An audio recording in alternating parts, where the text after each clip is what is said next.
Là maintenant, on va parler sur la gestion financière des ONG, objectifs et ressources. Et d'abord, on va parler sur les défis financiers spécifiques aux ONG. On a à peu près 4 défis. Équilibre entre mission sociale et viabilité financière.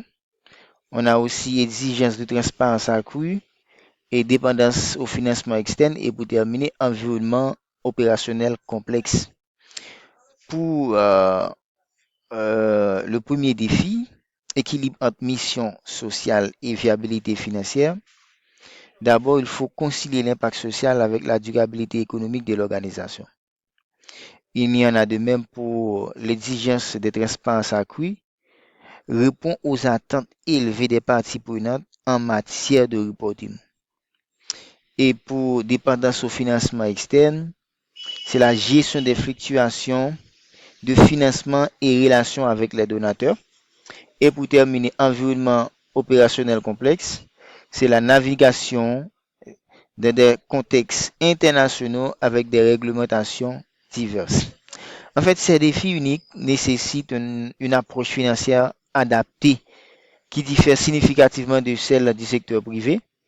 La gestion des ressources d'une ONG doit constamment équilibrer les considérations éthiques avec les réalités économiques.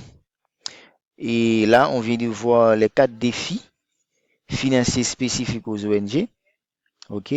Là, maintenant, on va faire établissement d'objectifs financiers stratégiques. Comme vous pouvez constater, on a en premier lieu viabilité à long terme qui assure la pérennité de l'organisation. En deuxième lieu, on a diversification des revenus, réduire la vulnérabilité financière. Et en troisième, efficacité opérationnelle et optimiser le ratio coût et même bénéfice. Et pour terminer, maximisation de l'impact social, fondement de tous les objectifs financiers. Et voilà, diversification des ressources financement. Bon là, on a à peu près d'abord dons individuels, activités génératrices de revenus, subventions institutionnelles et partenariats d'entreprise. Là, pour les dons individuels, c'est base de soutien stable et engagé. Et pour l'activité génératrice de revenus, développement de l'autonomie financière, là, on crée des activités pour, OK, et même pour partenariat d'entreprise, c'est collaboration mutuelle bénéfique. Et pour terminer, subvention institutionnelle, financement et substantiel pour projets spécifiques. D'abord, la diversification des ressources de financement est essentielle pour réduire, d'une part, la vulnérabilité financière des ONG et d'autre part, elle permet de maintenir les opérations et même lorsqu'une source de financement diminue ou disparaît, offrant ainsi une stabilité cruciale pour la planification à long terme. Chaque source présente ses propres avantages et défis, nécessitant des stratégies d'approche différenciées mais complémentaires. Ça, c'est important. Vous voyez, comme on vient de citer, euh, les ONG, bon, bien très souvent, ont des sources de financement diverses.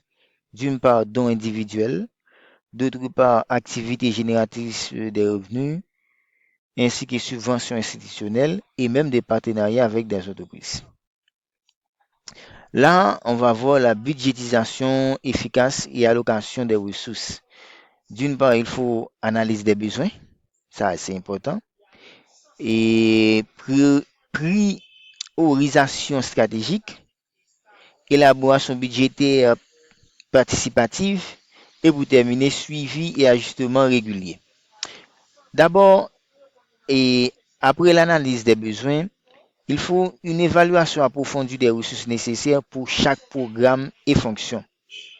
Et pour la priorisation stratégique, c'est une allocation des ressources en fonction de l'alignement avec la mission de l'impact et potentiel.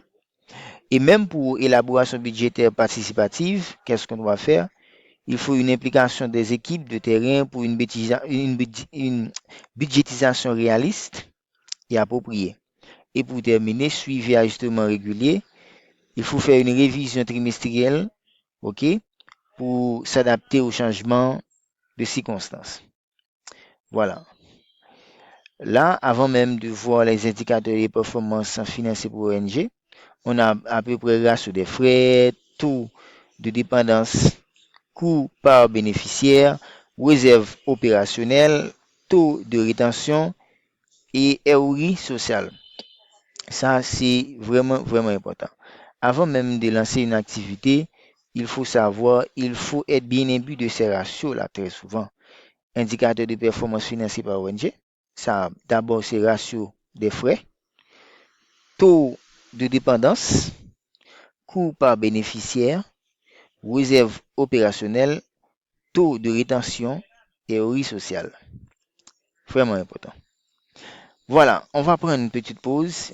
Je vous reviens. À bientôt.